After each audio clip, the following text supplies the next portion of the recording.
பார்க்க போகிற dish beetroot gravy. பாருங்கள் எப்படி இருக்கு பாருங்கள். எவ்வளோ சூப்பர். இட்லி தோசை சாப்பாடு சூப்பராக இருக்குங்க. எல்லோரும் செய்யுங்க. வாங்க இப்போ இதை எப்படி செய்யலான்னு பார்க்கலாம். பீட்ரூட் விலை கம்மி தாங்க, யாரும் வாங்க மாட்டேங்கிறாங்க. இனிப்பாக இருக்குது. சிலவங்களுக்கு இனிப்பு பிடிக்கிறவங்களுக்கு சேர்ந்துக்கிறது, இனிப்பு பிடிக்கும் அப்படிங்கிறவங்க நல்லா சேர்த்துக்கிறாங்க. இனிப்பு பிடிக்காதவங்க அதில் அவ்வளவு நன்மை இருக்குது, ஆனால் அவங்க அவாய்ட் பண்ணுறாங்க. இப்போ அவங்கெல்லாம் சாப்பிடலாம்.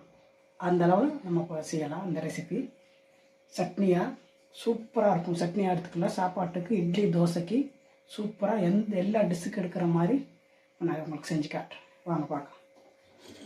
இப்போ எண்ணெய் ஊற்றிக்கலாங்க.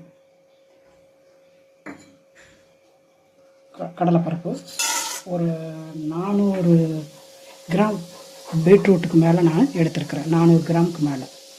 சரி, இப்போ இதில் 1 பை 1 போட்டுக்கலாங்க. ஒன்றோட ரெடி ஆகிடும். இந்த அளவில் தான் பாருங்கள். இந்த அளவில் தான் மல்லி, இந்த அளவில் தான் ஜீரகம், ஒரு 4 வரமிளகா. உங்களுக்கு காரம் பிடிக்கணும் நிறையா போட்டுக்கோங்க.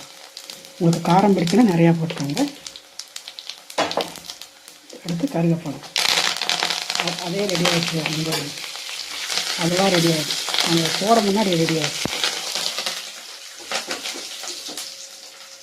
நம்ம 1 பை 1 போட முன்னாடி ரெடி ஆகிடுது. அடுத்து இந்த அளவில் வெங்காயம் எடுத்துருக்குறேன். பெரிய வெங்காயம் தான் மக்களை. உங்களுக்கு மல்லி இருக்கும், கொத்தமல்லி ஒரு மாதிரி வாசம் இருக்குது அப்படின்னு நினைப்பீங்க. கிடையாதுங்க, நல்லா இருக்கும். 2 தடவை நீங்கள் சாப்பிட்டு பார்த்துட்டிங்கன்னா, இந்த மெத்தேடில் 2 தடவை சாப்பிட்டு பார்த்துட்டிங்கன்னா நீங்கள் விட மாட்டீங்க. அது டேஸ்ட்டாக இருக்கும். அந்த மல்லிக்கு அந்த ஜீரகத்துக்கு நல்லா இருக்கும். இப்போ பாருங்கள், இந்த அளவில் வணங்கி வச்சு நல்லா போட்டு பொடுசாக வெட்டிக்கோங்க மக்களை. பொடுசாக வெட்டிக்கிட்டிங்கன்னா சீக்கிரம் வாங்கிடும். பீட்ரூட்டும் அப்படித்தான். இது வரும். இந்த அளவில் வரும். பார்த்தீங்களா, பொடுசாக அப்படி வெட்டிக்கோங்க. போட்டுக்கலாம்.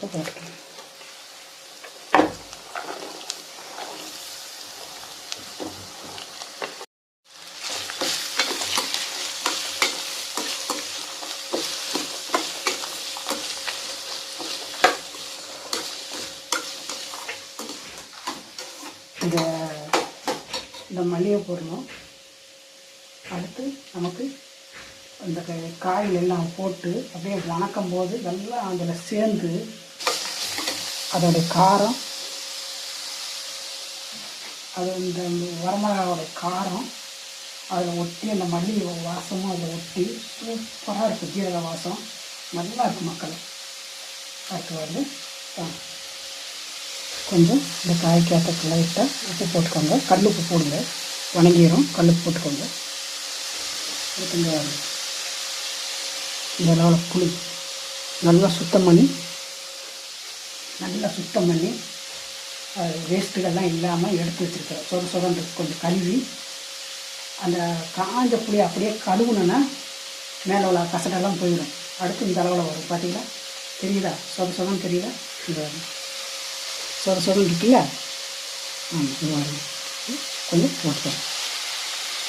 மஞ்சத்தூள் போட்டுக்கிறேன்.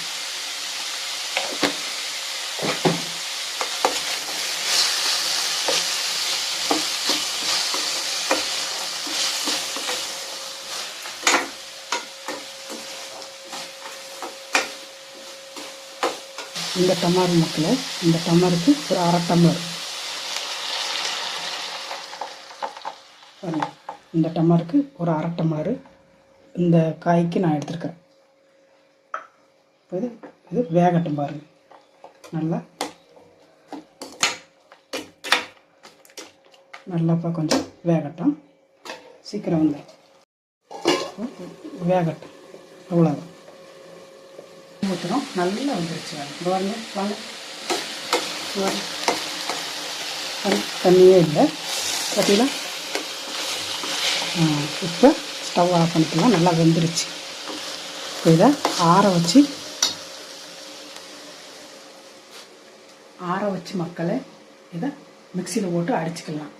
இல்லை மிக்சி ஆட்டோரில் சின்ன ஆட்டோரில் வச்சுருக்கிறவங்க ஆட்டோரில் போட்டு ஆட்டினீங்கன்னா சூப்பர் டேஸ்ட் கொடுக்கும்.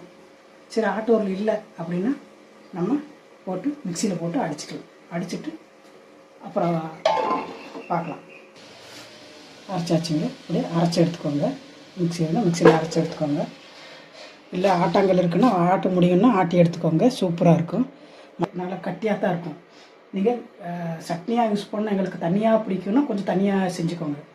இல்லை கட்டியாக பிடிக்கும் டேஸ்ட்டாக இருக்கும் அப்படின்னு சொன்னால் நீங்கள் அப்படியே கட்டியாக போட்டால் நல்லா டேஸ்ட்டாக இருக்கும். அந்த கட்டியாக இருக்கும்போதே நீங்கள் கொஞ்சம் எடுத்து வச்சு சாப்பாடு போட்டு நல்லா விரவி பிசைஞ்சு ஒரு தாளிச்சிருங்க. அப்போ சாப்பாடு கெடாமல் இருக்கும். ஒரு தாளித்து பிள்ளைகளுக்கு பாக்ஸுக்கு வச்சு கொடுங்க. நீங்களும் சாப்பிடுங்க. நல்லது மக்களே. சிகப்பாக இருக்கிற எந்த காய்கறியும் பழங்களும் அவ்வளோ நன்மை. இப்போ தான் நெட்டில் தட்டினா எல்லாமே வருது. சர்ச் பண்ணி பாருங்கள். சரி எண்ணெய் ஊற்றிக்கலாம் மக்கள்.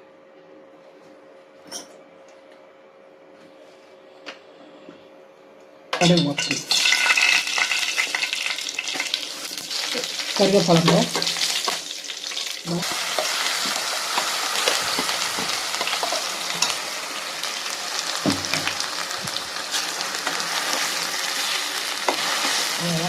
எப்படி இருக்குன்னு பாருங்க. இப்படி சூப்பராக இருக்குதா? நல்லா வணக்கிடுங்க. வணக்கிட்டிங்கன்னா நீங்கள் வணக்குனீங்கன்னா நல்லா வணக்கி கட்டி எடுத்து வச்சுக்கிட்டிங்கன்னா நல்லா 2 நாள் 3 நாளைக்கு கூட ஃப்ரிட்ஜில் வச்சுட்டா நம்ம எடுத்து தேவைக்கு எடுத்து சாப்பிட்டுக்கலாம் சூடு பண்ணி. இல்லை எங்களுக்கு அப்போயே போதும் அப்படின்னு சொல்லி சொன்னீங்கன்னா இது கொஞ்சம் இதில் தண்ணியாக வேணும் அப்படின்னா கொஞ்சம் தண்ணியாக ஆட் பண்ணிக்கலாம். இது நல்லா கிரேவி தான். சூப்பராக இருக்கும். பீட்ரூட் கிரேவி நல்லா வணக்குங்க.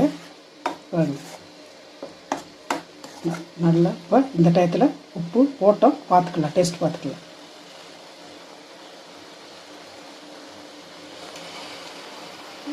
உப்பு கொஞ்சம் வேணும் மக்களே.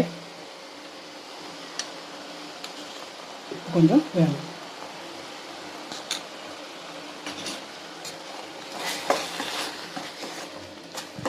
பீட்ரூட்டுக்கு புளிப்பு உப்பு காரம் கொஞ்சம் தூக்கலாக இருந்தால் தோசை இட்லி சாப்பாடு சூப்பராக இருக்கும். சரி போதும். இது வரணும் நல்லா இந்த பக்குவத்தில் வந்துருச்சு.